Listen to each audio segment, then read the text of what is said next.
Hello everybody, my name is Ron Lakhan and today I'll be going to explain you guys a very important topic from data science itself. And the topic for my video is supervised and unsupervised learning. So where I'm going to explain you guys what are the advantages, disadvantages, what are the pros and cons, how are they different from each other, what's the difference in this. So let's get started with the presentation. Hope you all like it. So let's go. Supervised machine learning.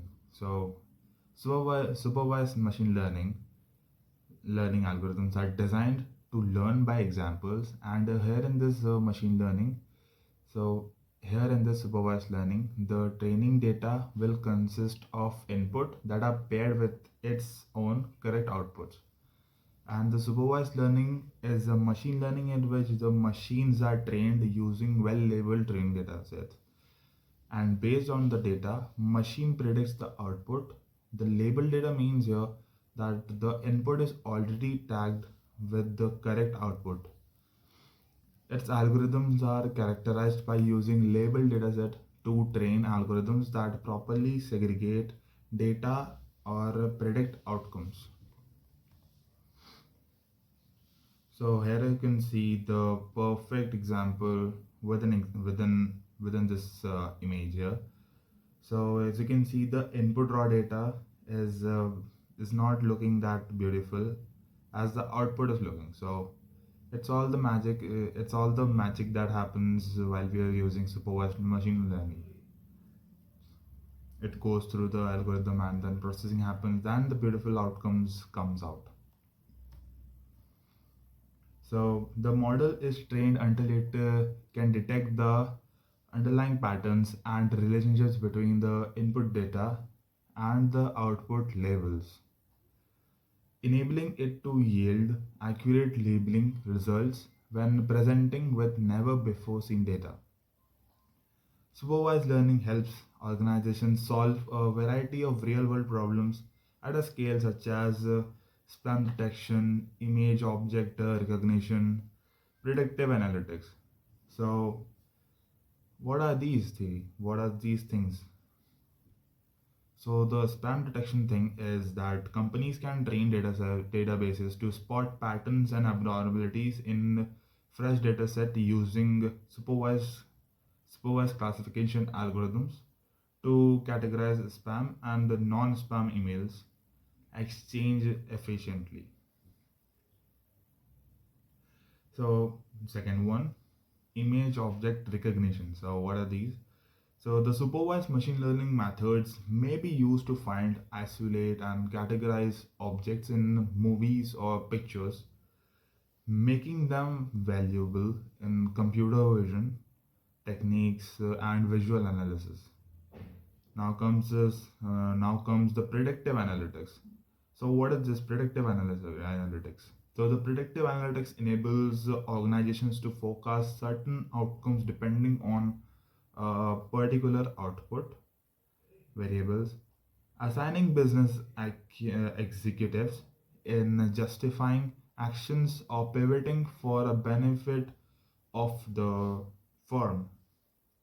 Supervised learning uses a training set to teach model to yield the desired outputs.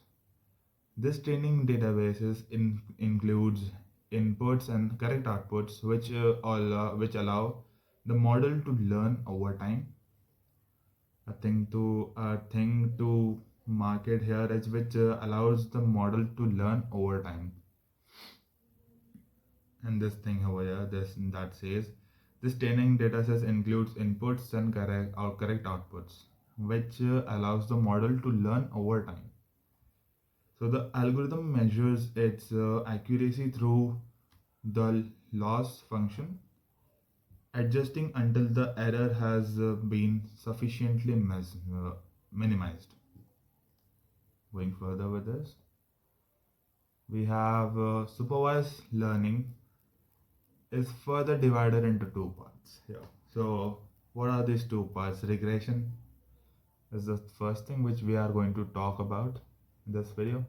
So the regression is used to understand the relationship between dependent and independent variables.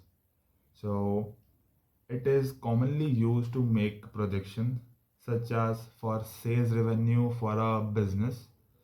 A regression problem is when the output variable is a real value, as such as dollars or weights. So thing to notice here is that the regression only works out with the variable that has real values like dollars, weights, height, weight, anything that has some value attached with it, some realistic value with it. So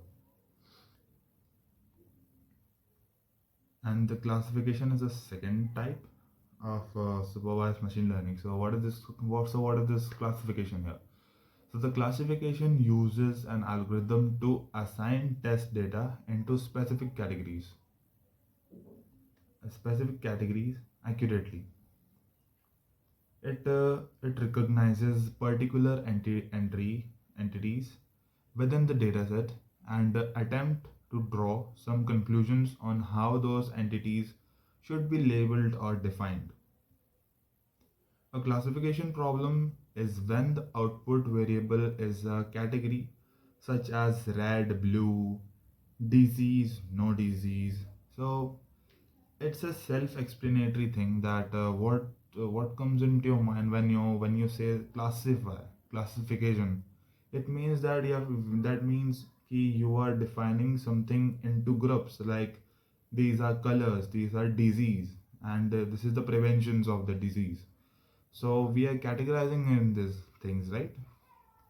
So likewise, the a classification problem is when the output variable is a category. So we are using this classification over there when there is a category given into the dataset.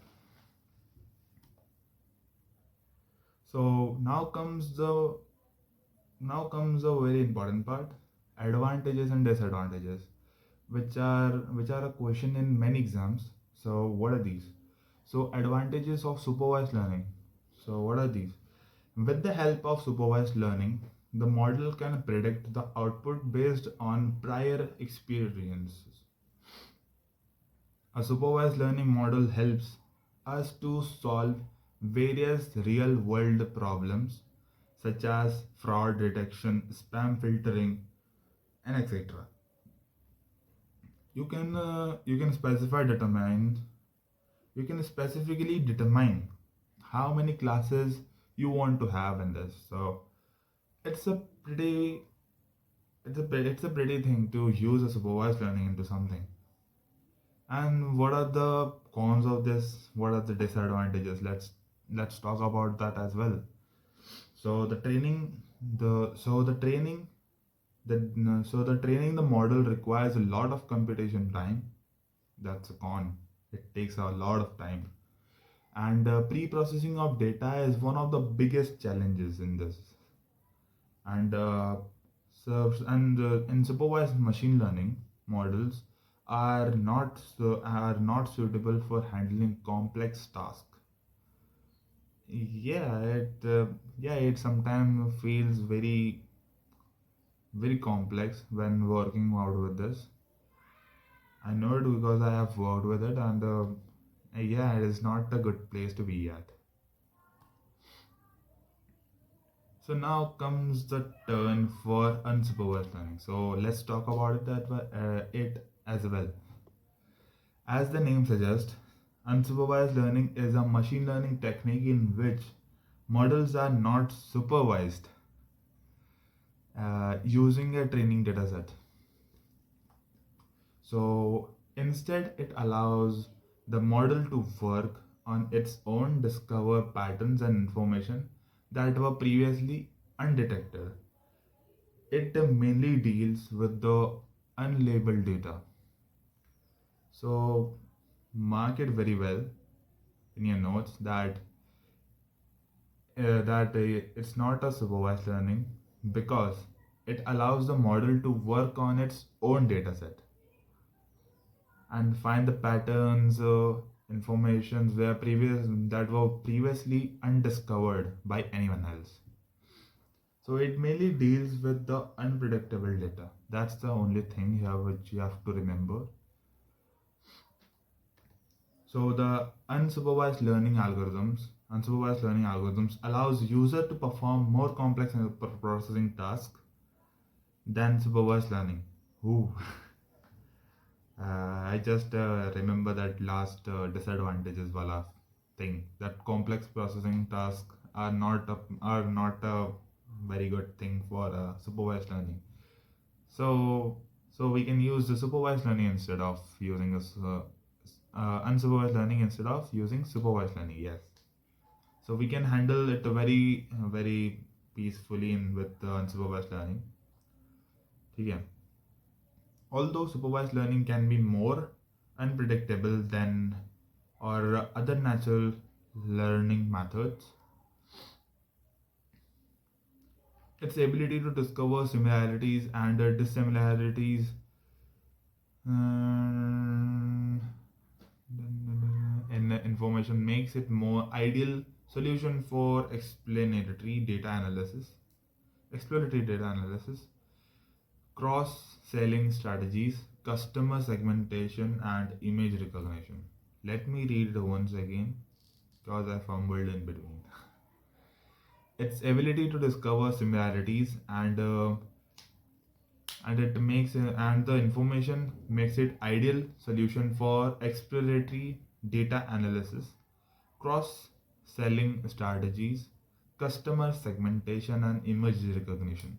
So as I said, unsupervised learning are mainly a thing for categories.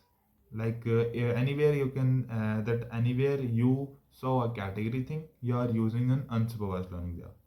So in this case you are using it for EDA, you are using it for cross-selling strategies, you are using for customer segmentation and image recognition.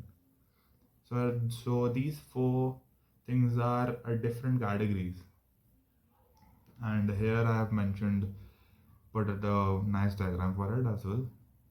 Input raw data goes through the interpretations, algorithms, processing, and then comes a beautiful image of output. So why unsupervised learning? The question arises. So the reason for using unsupervised learning in machine learning is that it finds all kind of unknown patterns in data. The unsupervised machine learning methods help you to find features that can be useful for categorization. Categorization. So it takes place in real time. So all the input data is to be analyzed and labeled in the presence of learners. It is easier to get unlabeled data from the computer than labeled data. That's the thing. And which requires manual intervention.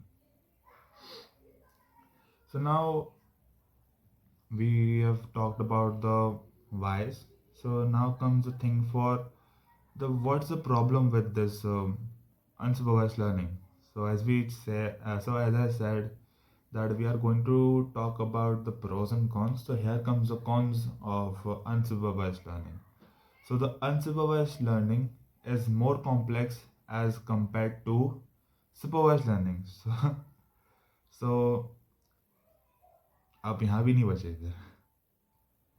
Main difficulties are everywhere wherever you go.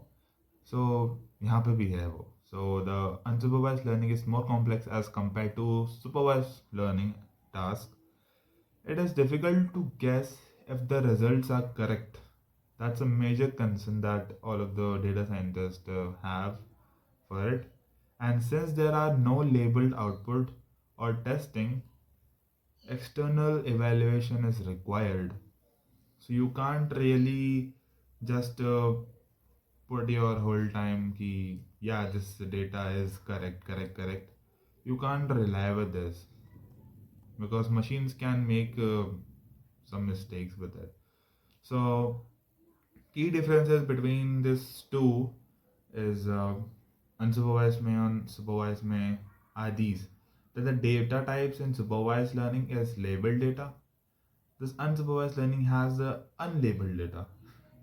Pretty obvious, right? And the purpose of supervised learning is to predict outcomes, and the purpose for unsupervised learning is to identify patterns. And the common use cases of supervised learning is spam detection, fraud detection. And the common use cases of unsupervised learning is customer segmentation and anomaly detection. The complexity with this supervised learning is less complex and structured. The complexity with unsupervised learning is more complex and exploratory.